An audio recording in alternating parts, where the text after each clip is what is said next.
ಮತ್ತೊಂದು ಕಡೆ ರಷ್ಯಾದಿಂದ ಭಾರತ ತೈಲ ಖರೀದಿ ಮಾಡುವ ವಿಚಾರವಾಗಿ ಅಮೆರಿಕ ವ್ಯಂಗ್ಯ ಆಡ್ತಾ ಇದೆ. ಅಮೆರಿಕ ಭಾರತವನ್ನ ಲೇವಡಿ ಮಾಡ್ತಾ ಇರೋದು ಅವರ ಪತ್ರಿಕಾ ಕಾರ್ಯದರ್ಶಿ ಕೊಡ್ತಾ ಇದ್ದಂತ ಸ್ಟೇಟ್ಮೆಂಟ್ ಅಲ್ಲಿ ಗೊತ್ತಾಗ್ತಾ ಇತ್ತು.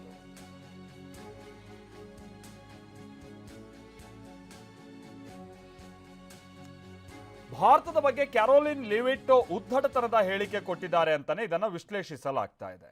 ವಿಷಯ ಅಂತ ಅಂದ್ರೆ ಅಮೆರಿಕ ಇತ್ತೀಚಿನ ದಿನಗಳಲ್ಲಿ ಭಾರತದ ವಿಚಾರವಾಗಿ ವರ್ತಿಸ್ತಾ ಇರುವಂತ ರೀತಿ ಇದೆಯಲ್ಲ, ಅದು ನಮ್ಮ ಜುಟ್ಟನ್ನು ಕಂಪ್ಲೀಟ್ ಆಗಿ ನಾವು ಕೊಟ್ಬಿಟ್ಟಿವಿ ಅನ್ನುವಂಥ ವಿಪಕ್ಷಗಳ ಟೀಕೆಗೆ ಪೂರಕ ಆದಂತ ರೀತಿಯಾಗೇ ಇದೆ. ನಿಮ್ಗೆ ಗೊತ್ತಿರ್ಬೋದು, ಮೊನ್ನೆ ಕೂಡ ಅಮೆರಿಕದ ಸ್ಪೋಕ್ಸ್ ಪರ್ಸನ್ ನಾವು ಭಾರತವನ್ನ ಚೀನಾ ತರ ಬೆಳೆಯಕ್ಕೆಲ್ಲ ಬಿಡಲ್ಲ, ಭಾರತವನ್ನ ಅಮೆರಿಕಾಗೆ ಮುಂದೆ ಥ್ರೆಟನ್ ಆಗೋ ತರ ಬೆಳೆಯಕ್ ಬಿಡಲ್ಲ ಅನ್ನೋ ರೀತಿಯಾಗಿ ನೇರವಾಗಿ ಹೇಳಿಕೆಯನ್ನ ಕೊಡ್ತಾ ಇದ್ದಾರೆ. ಇನ್ನೊಂದು ಕಡೆ ಟ್ರಂಪ್ ಅವ್ರಿಗೆ 1 ತಿಂಗಳು ಪರ್ಮಿಷನ್ ಕೊಟ್ಟಿದ್ದೀನಿ ತೈಲ ಖರೀದಿ ಮಾಡಿಬಿಡಿ ಅನ್ನುವಂಥ ರೀತಿಯಾದಂಥ ಹೇಳಿಕೆ. ಈಗ ಈ ವ್ಯಕ್ತಿ ಏನು ಹೇಳ್ತಾ ಇದ್ದಾರೆ, ನಮ್ಮ ಮಿತ್ರ ರಾಷ್ಟ್ರಗಳಲ್ಲಿ ಭಾರತ ಉತ್ತಮ ನಟ ಅನ್ನೋ ರೀತಿಯಾದಂಥ ಹೇಳಿಕೆಯನ್ನ ಕೊಟ್ಟಿದ್ದಾರೆ.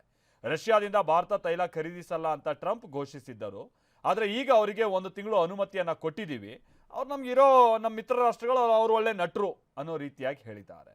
ಇದು ಯಾವ ರೀತಿಯಾದಂಥ ಅರ್ಥದಲ್ಲಿ ಅವ್ರು ಕೊಟ್ಟಿರುವಂಥದ್ದು ಹೇಳಿಕೆ, ಯಾವ ಕಾಂಟೆಕ್ಸ್ಟಲ್ಲಿ ಕೊಟ್ಟಿರುವಂಥ ಹೇಳಿಕೆ ಅನ್ನುವಂಥದ್ದು ಈಗಿರುವಂಥ ಪ್ರಸ್ತಾಪ ಗೊತ್ತಿಲ್ಲ. ಅಷ್ಟು ಸದರ ತಗೊಂಡ್ಬಿಟ್ಟಿದಾರ ಭಾರತವನ್ನ ಅನ್ನುವಂಥ ರೀತಿಯಾಗಿ.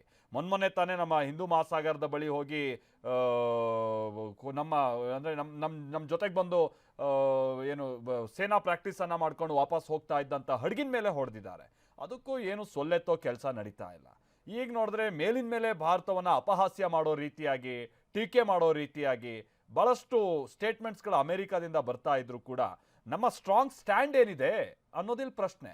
ಇರಾನ್ ಇಂಥ ಯುದ್ಧದ ಸಂದರ್ಭದಲ್ಲೂ ಏನು ಕ್ಲಿಯರ್ ಆಗಿ ಹೇಳ್ತಾ ಇದೆ, ಯುದ್ಧ ನಿಲ್ಲಿಸಬೇಕೋ ಬೇಡೋ ಅನ್ನೋ ಡಿಸೈಡ್ ಮಾಡೋದು ಅಮೆರಿಕ ಅಲ್ಲ ನಾವು ಅಂತ ಹೇಳ್ಕೊಂಡು, ಅಂದರೆ ಅಂಥ ತಾಕತ್ತನ್ನು ಈ ಸಂದರ್ಭದಲ್ಲೂ ಪ್ರದರ್ಶಿಸ್ತಾ ಇದೆ.